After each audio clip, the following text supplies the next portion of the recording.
October 2nd, 1918. The Argonne Forest, France. 550 American soldiers advanced into a maze of ravines, thick undergrowth, and German machine gun nests.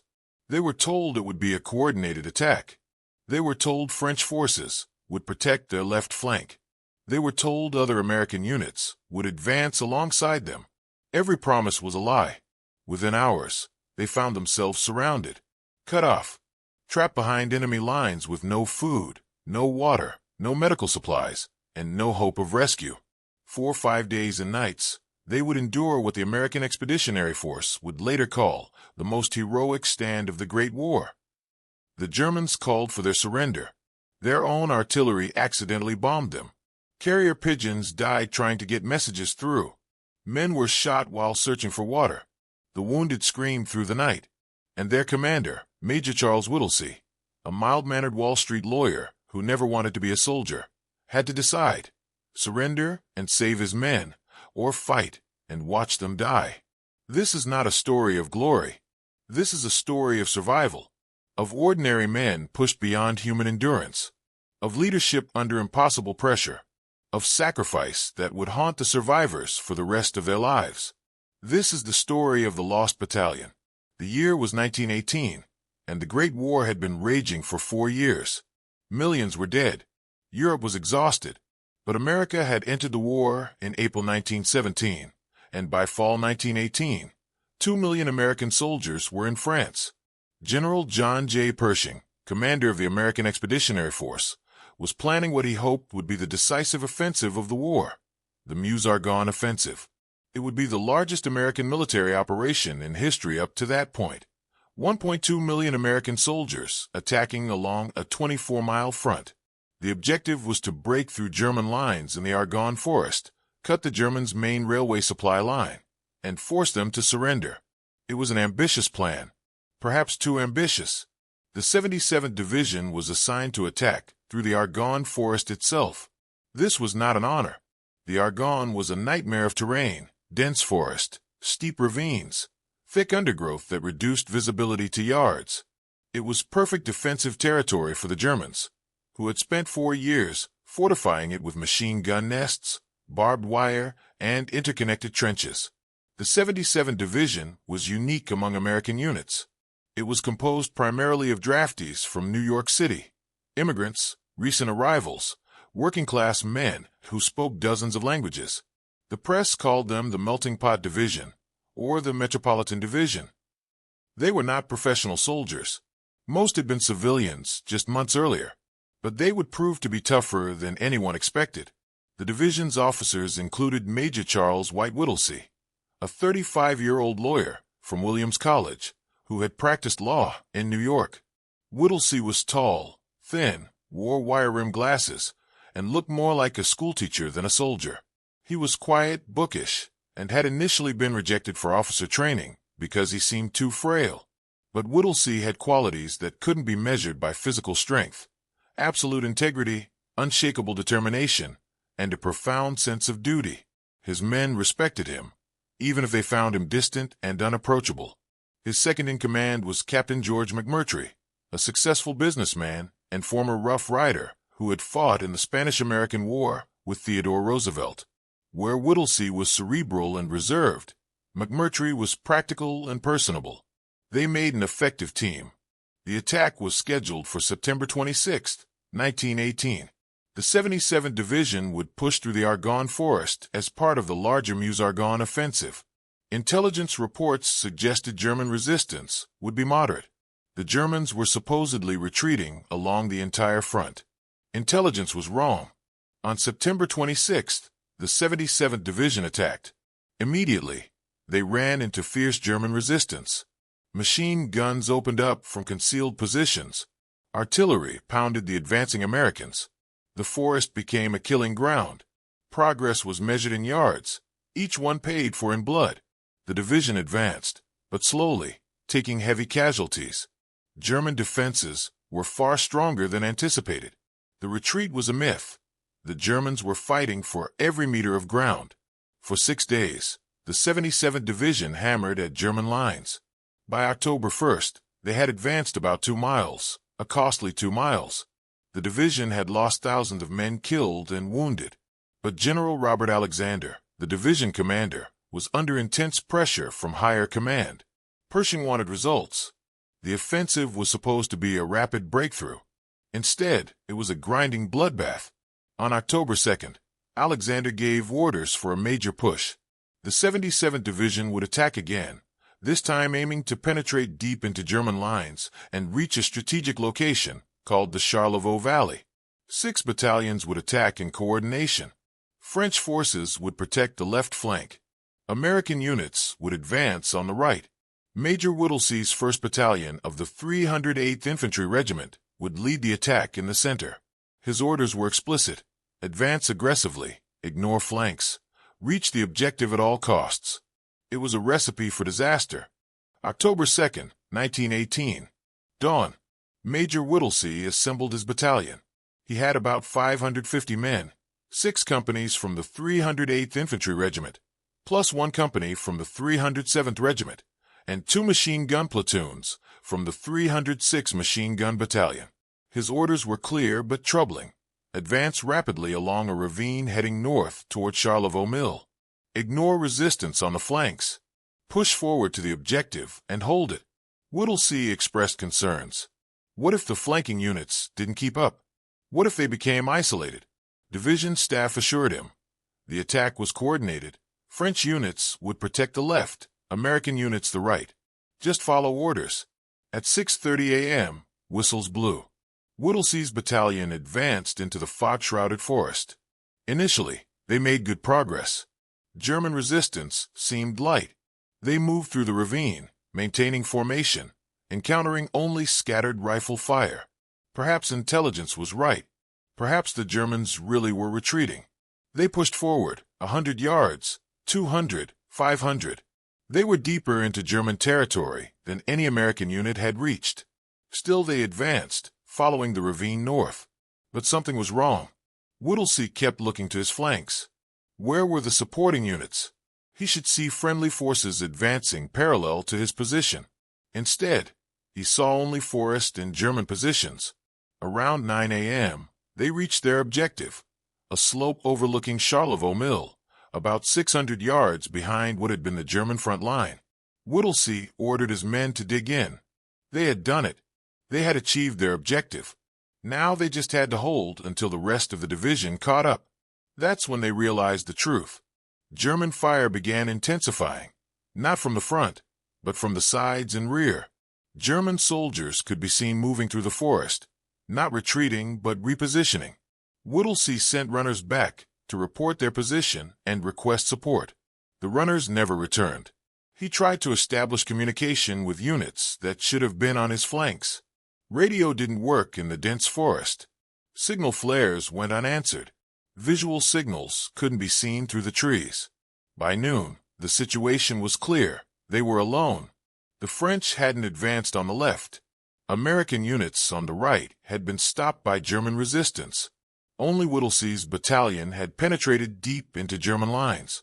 And now the Germans were closing in behind them. Whittlesey gathered his officers. Captain McMurtry was characteristically direct. "Major, we're cut off." Whittlesey nodded. He had 2 choices: try to fight their way back through German lines, or dig in and wait for relief. Fighting back meant crossing open ground under fire, likely with massive casualties. And his orders were to hold the objective. "We hold," Whittlesey decided. "Division knows where we are. They'll break through to us." It was a decision that would doom many of his men and make him a legend. The Germans wasted no time. Within hours, they had completely surrounded the American position. Machine gun teams set up covering all approaches. Snipers positioned themselves in trees. Artillery was brought forward. Whittlesey's men dug foxholes and tried to create a defensive perimeter on the steep wooded slope. The position was actually defensible. The ravines and thick forest that had allowed them to advance deep into German lines now protected them from direct assault. The Germans would have to attack uphill through thick brush, but the Americans had serious problems. They had advanced expecting to be resupplied quickly. They carried minimal rations, maybe a day's food. They had limited water, just what was in their canteens. They had the ammunition they carried, and nothing more. Medical supplies were basic. They had no heavy weapons except 2 French-made Chauchat light machine guns, which were notoriously unreliable, and they had no communication with friendly forces. They were, for all practical purposes, on their own. As darkness fell on October 2nd, the reality sank in. There were 550 men, surrounded by thousands of Germans, miles behind enemy lines, with no food, no water, no support, and no way to call for help.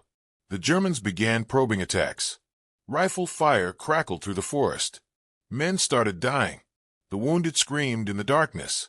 Major Whittlesey sat in his command post, a muddy hole in the ground, and wrote in his journal, Day 1. Position held. Awaiting relief. Relief would not come. October 3rd, Day 2. The Americans woke to discover their situation had worsened overnight. German forces had dug trenches completely encircling their position. Every approach was covered by machine guns. The pocket, as it would come to be known, was sealed tight. The Germans began systematic attacks. They didn't launch mass assaults. That would be costly. Instead, they used grenades, mortars, and constant rifle fire to wear down the Americans. Machine guns raked the position whenever anyone moved. Casualties mounted quickly.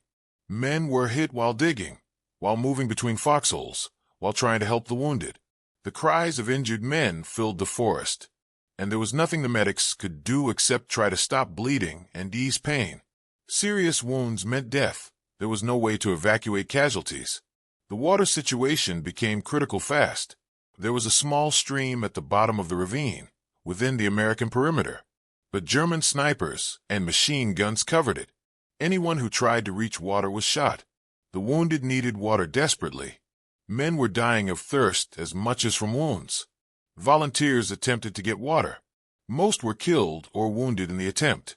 A few made it, crawling on their bellies through thick brush, filling canteens while bullets kicked up dirt around them. They became heroes, making multiple trips until they too were hit.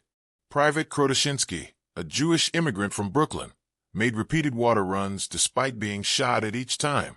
He would survive the ordeal and later receive the Distinguished Service Cross. Food was equally scarce. The men had eaten their last rations on the second day. Now they were starving, and there were still hundreds of Germans between them and friendly lines.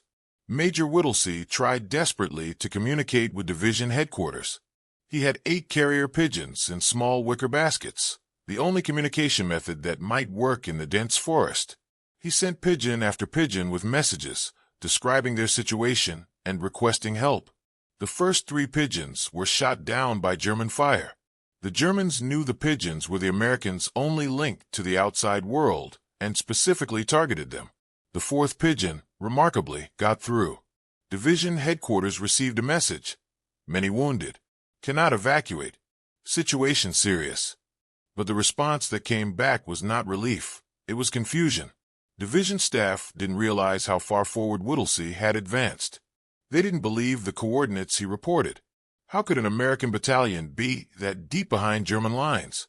General Alexander, under pressure to show progress, convinced himself that Whittlesey was exaggerating. Perhaps he was just facing heavy resistance, not completely surrounded. Orders came back. Hold position. Advance when possible. Advance. Whittlesey read the message in disbelief. They were surrounded, starving, running out of ammunition, and headquarters thought they should advance? But Whittlesey was a soldier. His orders were to hold, so he would hold. October 4th, Day 3. The Germans increased pressure. They brought up trench mortars, high-angle weapons perfect for dropping explosives into foxholes. Explosions shook the ground. Men were buried alive when shells collapsed their holes. Others were blown apart by direct hits.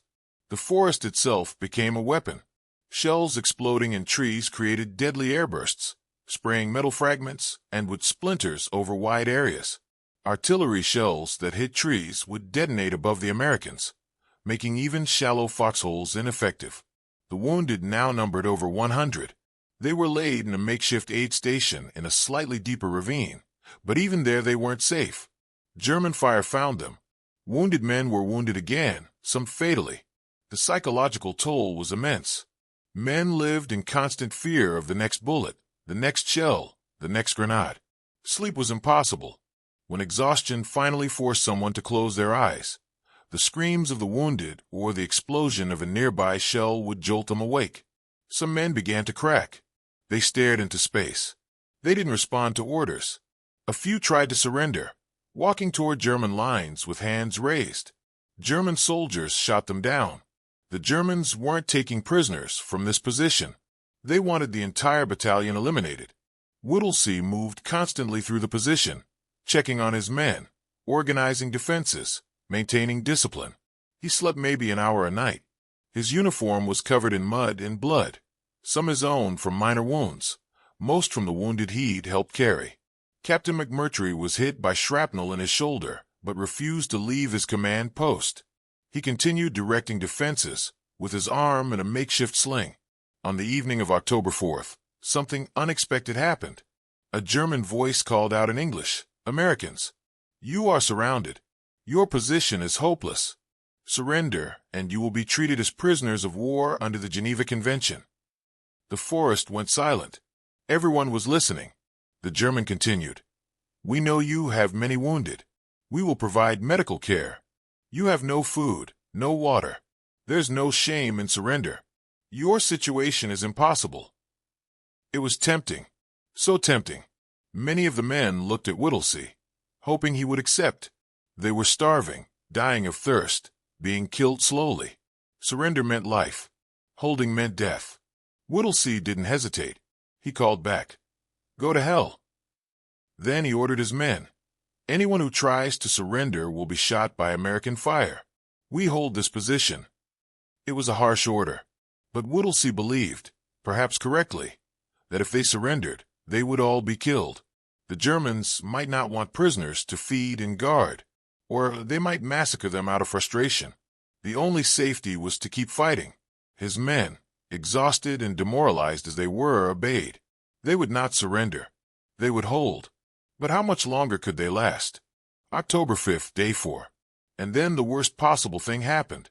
At 11 a.m., American artillery began shelling the Lost Battalion's position. The first explosions caught everyone by surprise. American soldiers looked up in confusion as shells screamed in and detonated among their foxholes. These weren't German mortars. These were American 75mm artillery shells, much more powerful. "That's our own artillery," someone screamed. Men dove for cover, but there was nowhere to hide. The shells were landing right on top of them. Foxholes collapsed, burying men alive. Direct hits obliterated entire positions. The wounded in the aid station were hit again. Men who had survived 4 days of German attacks were being killed by American fire. Whittlesey was horrified. Division must have received his coordinates wrong. Or perhaps they thought the position had been overrun and were shelling what they believed were German positions. Either way, they were killing their own men. He had to stop it immediately. Whittlesey grabbed his signal flags and rushed to the most exposed part of the perimeter. Standing completely exposed to German fire, he began frantically waving the flags. The signal for cease fire. You're hitting friendlies. German bullets kicked up dirt around him. His men screamed at him to get down. But Whittlesey kept waving, desperately trying to get the attention of American artillery spotters. The shelling continued. The artillery observers couldn't see the flags through the forest canopy. Or perhaps they weren't even looking. Whittlesey sent up colored signal flares, the recognition signals for American forces. The shelling paused briefly, then resumed. Perhaps the observers thought Germans had captured American signal flares. Men were dying with every salvo. Sergeant Gaydick was killed by an American shell while treating wounded. Private Hollingsted was blown apart. The casualty count climbed, not from enemy fire, but from friendly fire. Whittlesey had one chance left, the pigeons. He had 3 remaining pigeons. 2 had already been killed by German fire. The last was a bird named cher ami, French for dear friend. With shells exploding around him, Whittlesey scribbled a desperate message. "We are along the road parallel to 276.4. Our own artillery is dropping a barrage directly on us. For heaven's sake, stop it." He attached the message to cher ami's leg and released the bird. Cher Ami didn't want to fly. Confused by the explosions and smoke, the pigeon landed on a nearby tree branch. An American soldier threw a rock at the tree to scare it into flight. Cher Ami flew a short distance and landed again. More American shells landed. Men were dying. Finally, Cher Ami took flight, rising above the forest canopy, heading toward American lines. German soldiers saw the pigeon and opened fire. Machine guns traced the sky. Cher Ami was hit, shot through the breast, losing an eye, one leg hanging by a tendon. The bird faltered, nearly fell. But somehow, Cher Ami kept flying. 25 miles the wounded pigeon flew, carrying Whittlesey's desperate message. It took 25 minutes, an eternity as American shells continued to fall. Finally, Cher Ami reached the division's pigeon loft and collapsed. The message canister was removed from the bird's mangled leg. Within minutes, the message reached division headquarters. The shelling stopped. Cher Ami had saved the Lost Battalion from its own artillery. The bird would survive, receive the French Croix de Guerre, and become one of the most famous war heroes in American history. Taxidermied after death, Cher Ami still stands in the Smithsonian Museum today, a one-eyed, one-legged reminder of that desperate flight. But the damage was done. The American artillery had killed 30 men and wounded many more. The Lost Battalion's numbers were dwindling. They were down to around 200 effective fighters. The rest were dead, wounded, or too weak to fight. And now division headquarters finally understood the gravity of the situation. American forces began serious attempts to break through to the trapped battalion. But the Germans were dug in deep. Every attempt to break the encirclement was thrown back, with heavy losses. The 77th Division attacked repeatedly over the next 2 days. They advanced yards at a time, leaving hundreds of casualties in their wake. They couldn't reach Whittlesey's men. By the evening of October 5th, Major Whittlesey knew they were running out of time. His men had been without food for 4 days. Water was nearly gone. Ammunition was critically low. The wounded were dying from lack of medical care. Men were passing out from exhaustion, dehydration, and hunger. That night, Whittlesey gathered his officers, those who were still alive and unwounded. "Gentlemen," he said quietly, "we may not be relieved in time. If we're overrun, destroy all papers and fight to the last. Under no circumstances do we surrender." The officers nodded. They understood. This might be their last night alive. October 6, Day 5. The Germans launched their most determined assault yet. They attacked from 3 directions simultaneously, throwing grenades and firing machine guns as they advanced uphill. The Americans, weak from starvation and thirst, fought desperately. Men who could barely stand grabbed rifles and fired. The wounded crawled from the aid station to man positions. Even Whittlesey and McMurtry grabbed rifles and joined the firing line. The Germans reached within 20 yards of the American perimeter. Hand-to-hand fighting broke out. Men fought with bayonets, rifle butts, and fists. It was savage, desperate combat. And somehow the Americans held. The German attack faltered. Exhausted from days of siege warfare themselves, the Germans pulled back. They left dozens of bodies on the slope. But the Americans had almost nothing left. Ammunition was down to a few rounds per man. There was no food. Water was gone. Men were drinking from puddles. The wounded were delirious. Some were dying of gangrene from untreated wounds. Whittlesey wrote what he thought might be his last entry in his journal. Day 5. Position held. No relief. Losses extreme. Doubtful we can hold another day. He was wrong about one thing. Relief was coming. Not because of orders or strategy, but because of one man's determination. His name was Captain Nelson Holderman. Holderman commanded Company K of the 307th Infantry Regiment, one of the companies trapped with Whittlesey. But Holderman had been on the perimeter when the encirclement happened. He and about 75 men had been cut off from the main pocket, trapped in a separate position about 100 yards away.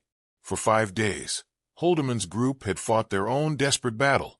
They could hear the Lost Battalion, the gunfire, the explosions, the screams, but they couldn't reach them. German positions separated the two groups. On the evening of October 6th, Holderman made a decision. His men were in slightly better shape than Whittlesey's, They had found a small spring for water. If anyone could break out and get help, it was them. But more than that, Holderman believed if he could break through the German lines and create a gap, relief forces might follow him in. It was suicidal. The Germans had spent days fortifying their positions, attacking at night through unknown terrain against dug-in enemies with machine guns was almost certain death. Holderman didn't care. Whittlesey's men were dying. He was going to save them or die trying. He gathered his 75 men. Many were wounded. All were exhausted. He explained the plan. They would attack the German positions at midnight, break through, and try to reach American lines or die in the attempt. His men looked at him like he was insane. Then they nodded. If their captain was willing to die trying to save the Lost Battalion, they would follow. At midnight, October 7th, Holderman's men attacked. They came out of the darkness screaming, firing rifles, throwing grenades. They hit the German lines with such violence and surprise that the Germans thought it was a major assault. Positions that had held for days suddenly collapsed. Holderman led from the front. He was shot in the leg. He kept charging. Shot again in the shoulder. Still he advanced, firing his pistol, urging his men forward. They broke through the first German line. Then the second. Men were falling on both sides.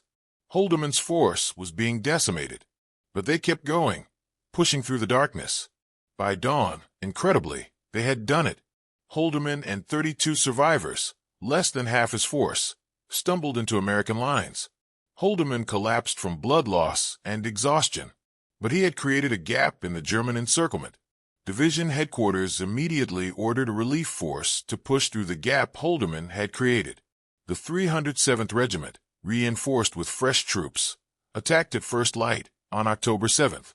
The Germans fought desperately to close the gap, but they were now off balance. The American relief force pushed forward, following the trail of German dead that Holderman's charge had left. Inside the pocket, Whittlesey's men heard the sounds of heavy fighting getting closer.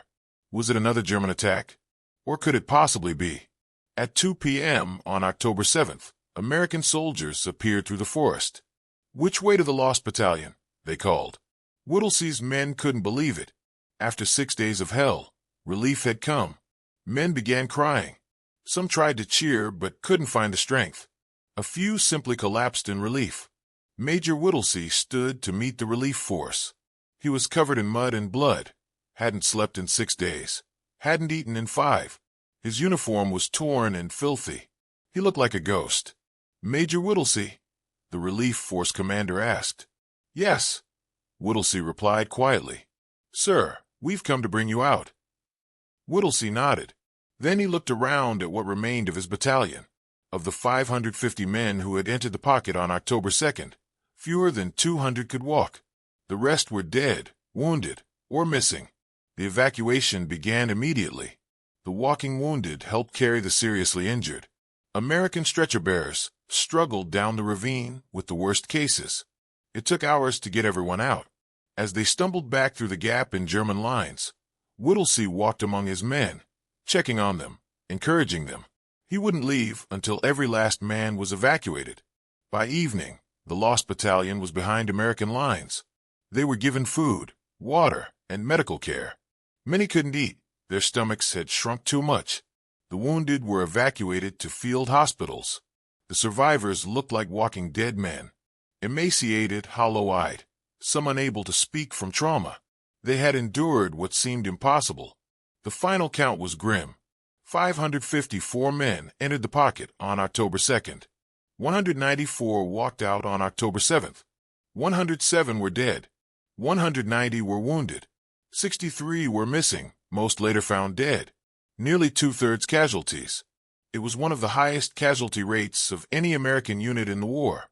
The Lost Battalion's stand had lasted 6 days. 6 days of hunger, thirst, constant attacks, friendly fire, and unimaginable suffering. But they had held. Not one man had surrendered. The Lost Battalion became an instant sensation. Newspapers across America ran headlines. "Lost Battalion found." "Heroes rescued." Americans defied Germans for 6 days. President Woodrow Wilson personally commended the battalion. General Pershing called it the greatest heroic stand of the war. Parades were planned. Medals were distributed. Major Charles Whittlesey received the Medal of Honor, America's highest military decoration. So did Captain George McMurtry, Captain Nelson Holderman, and 5 other soldiers from the battalion. But the survivors didn't feel like heroes. They felt like ghosts. Many couldn't speak about what they'd experienced. They had nightmares, explosions, screaming wounded, the taste of starvation, the thirst that drove men mad. Some couldn't be around loud noises. Others couldn't handle crowds. We didn't have a name for it then. Today we call it PTSD, post-traumatic stress disorder. But in 1918, it was just shell shock, and soldiers were expected to get over it. They didn't get over it. Private Abraham Krotoshinsky, the hero who made repeated water runs, returned to Brooklyn and tried to resume normal life. He gave speeches about his experiences, appeared at patriotic events, became a minor celebrity. But inside he was haunted. He died in 1950, still carrying the trauma. Captain McMurtry returned to his business career, but was forever changed. He dedicated his life to veterans' causes, helping other soldiers cope with what they'd experienced. He died in 1958. Captain Nelson Holderman, the hero whose midnight charge saved the battalion, suffered from his wounds for the rest of his life. The bullets that hit him during his charge left him with chronic pain. He struggled with depression and physical disabilities. He died in 1953, his body broken by that one night of heroism. But it was Major Charles Whittlesey whose fate was the most tragic. Whittlesey returned to America a hero. He was paraded through New York City. He gave speeches. He met with dignitaries. President Wilson personally thanked him.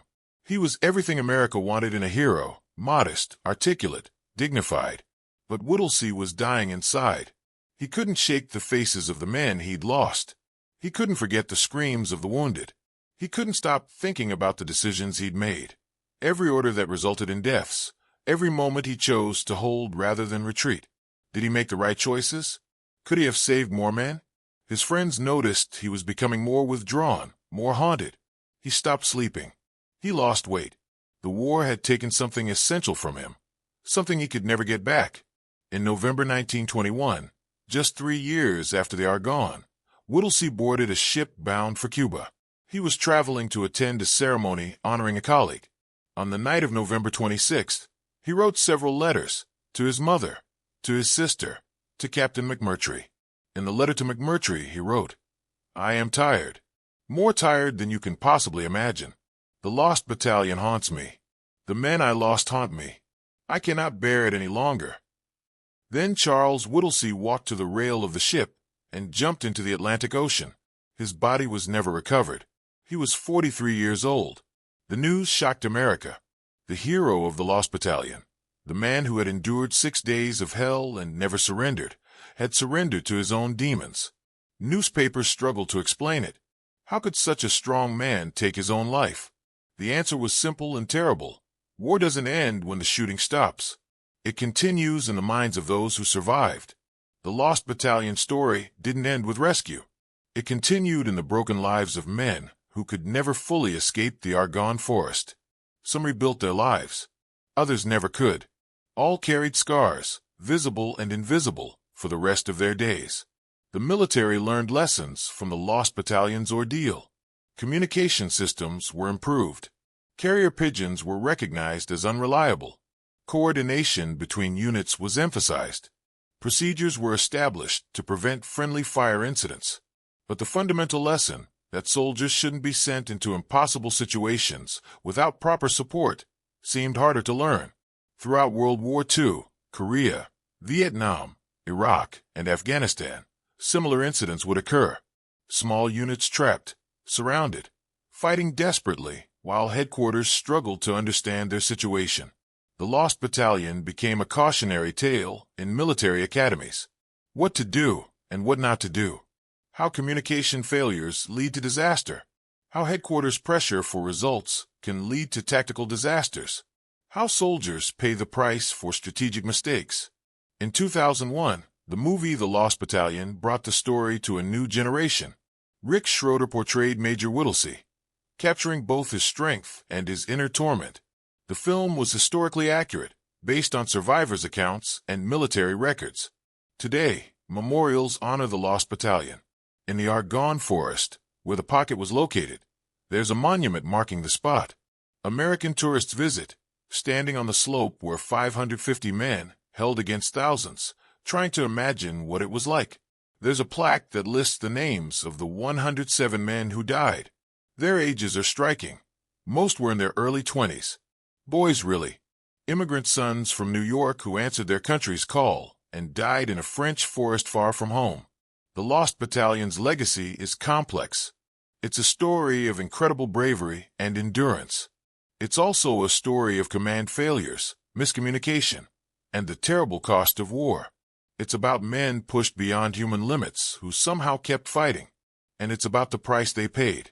Not just those who died, but those who survived and spent the rest of their lives trying to escape the Argonne. What can we learn from the Lost Battalion? What does their story tell us about war, leadership, sacrifice, and the human spirit? First, it reveals the catastrophic consequences of poor communication. The Lost Battalion was trapped primarily because of communication failures. Division headquarters didn't know where they were. Flanking units couldn't coordinate with them. Artillery observers couldn't see them. Radio didn't work in dense forest. Even carrier pigeons, the most reliable communication method available, mostly failed. Modern military communication systems are far more sophisticated. GPS, satellite communications, drones, real-time video. All these technologies exist precisely because of lessons learned from incidents like the Lost Battalion. But even today, communication failures in combat zones continue to cost lives. Second, the story illustrates the dangers of command pressure overriding tactical reality. General Alexander ordered aggressive advances because he was under pressure from Pershing to show results. Pershing was under pressure from Allied commanders and Washington to prove American forces were effective. That pressure flowed downhill, resulting in orders that sent Whittlesey's battalion into an impossible situation. This pattern repeats throughout military history. Political pressure creates strategic demands. Strategic demands create operational pressure. Operational pressure creates tactical disasters. And soldiers pay the price. Whittlesey followed his orders. He was told to advance and hold. So he did. Even when the situation became obviously untenable, he held because those were his orders. This raises uncomfortable questions about military obedience. At what point should a commander question orders that seem suicidal? What is the line between duty and self-preservation? Whittlesey never wavered. He held because he was ordered to hold. And 107 men died because of it. Was he a hero for following orders? Or was he partially responsible for their deaths? There's no easy answer. Third, the Lost Battalion demonstrates extraordinary human endurance. 6 days without food, minimal water, constant danger, watching friends die, being wounded, surrounded by enemies who wanted to kill you. Most people would break within hours. These men held for 6 days. What made that possible? Part of it was leadership. Whittlesey and McMurtry held the unit together through force of will. Part was unit cohesion. The men fought for each other, not for abstract concepts like patriotism. Part was sheer stubbornness. They would die before they surrendered. But part of it was also hope. The hope that relief was coming. The hope that they could survive. The hope that their sacrifice meant something. When hope dies, resistance collapses. Whittlesey's greatest achievement wasn't tactical brilliance. It was keeping hope alive among his men when there was little reason for hope. Fourth, the story highlights the terrible cost of victory. The Lost Battalion was rescued. They held their position. They completed their mission. By military standards, it was a success. But was it? 2/3 casualties. Lives destroyed. Whittlesey driven to suicide. Survivors traumatized for life. What was gained that was worth that price? The Lost Battalion's position had no strategic value.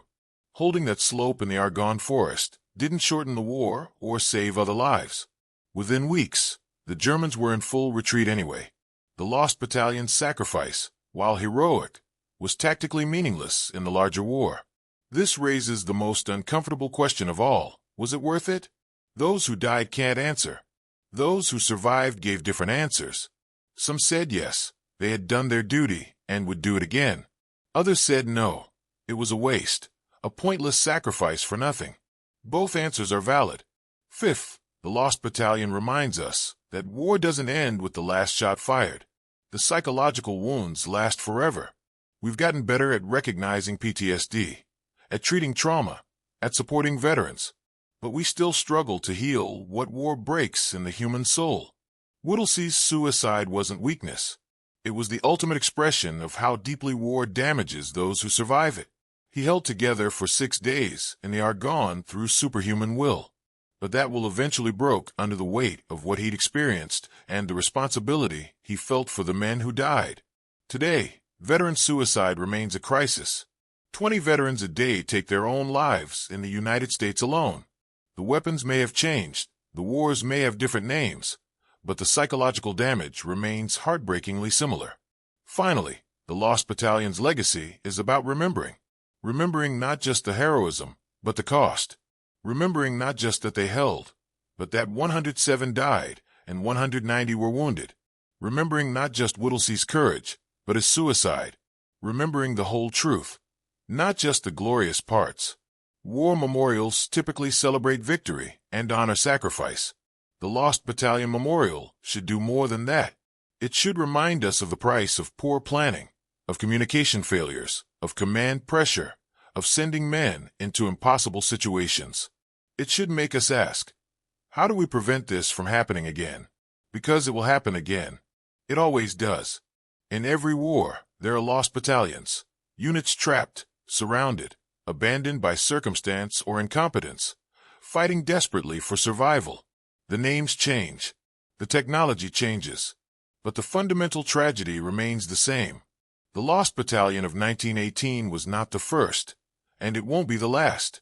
But their story can teach us, if we're willing to learn, if we're willing to look past the heroism to see the failures, if we're willing to honor the sacrifice while questioning the decisions that made it necessary.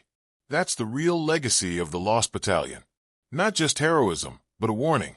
Not just sacrifice, but a lesson. Not just remembrance, but responsibility. October 2nd through October 7th, 1918.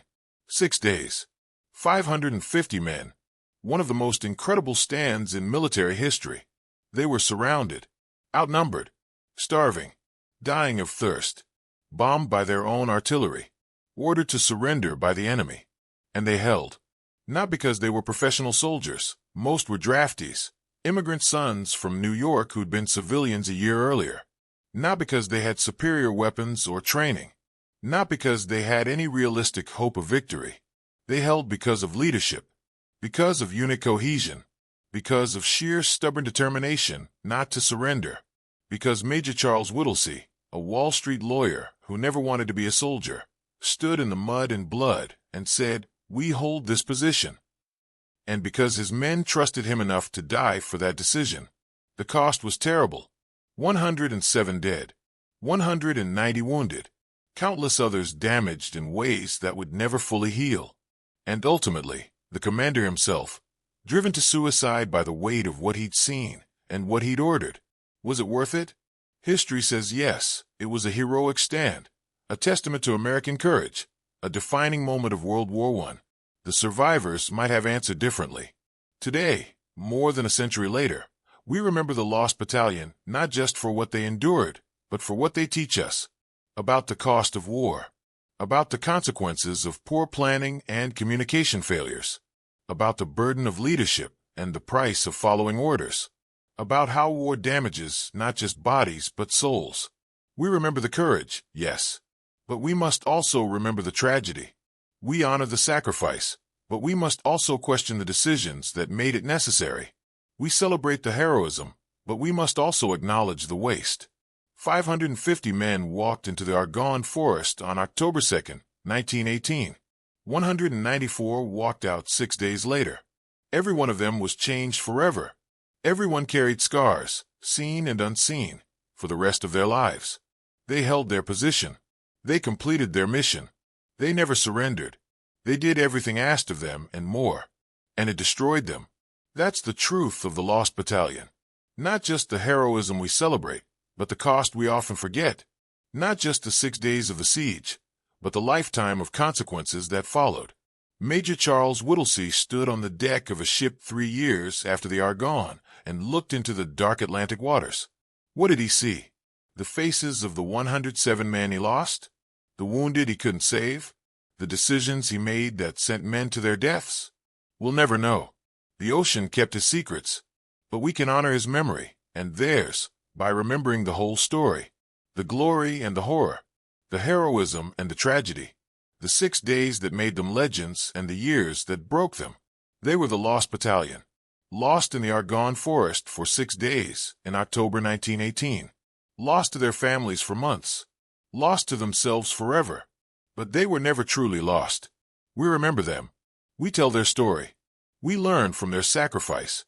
And we promise to ask, before we send the next generation into the next forest, into the next trap, into the next impossible situation, is there a better way? The Lost Battalion held their position. They did their duty. They never surrendered. We owe them nothing less than to learn from their sacrifice, to honor them not just with memorials and medals, but with the hard work of preventing the next Lost Battalion. Because somewhere in some future war, in some forest or desert or city, there will be another unit surrounded, trapped, fighting desperately for survival. Another commander facing impossible choices. Another group of soldiers holding against hope. The question is, will we have learned enough from the Lost Battalion to prevent it? Or will we create new tragedies while celebrating old heroism? The answer lies not in the Argonne forest of 1918, but in the decisions we make today and tomorrow. Remember the Lost Battalion. Remember their courage. Remember their sacrifice.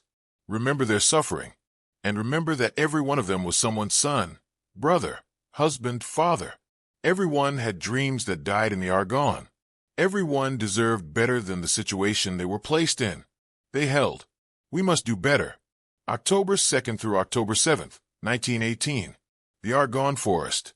The Lost Battalion. 550 men who refused to surrender and paid the price for courage. May they rest in peace. May we learn from their sacrifice. May we never forget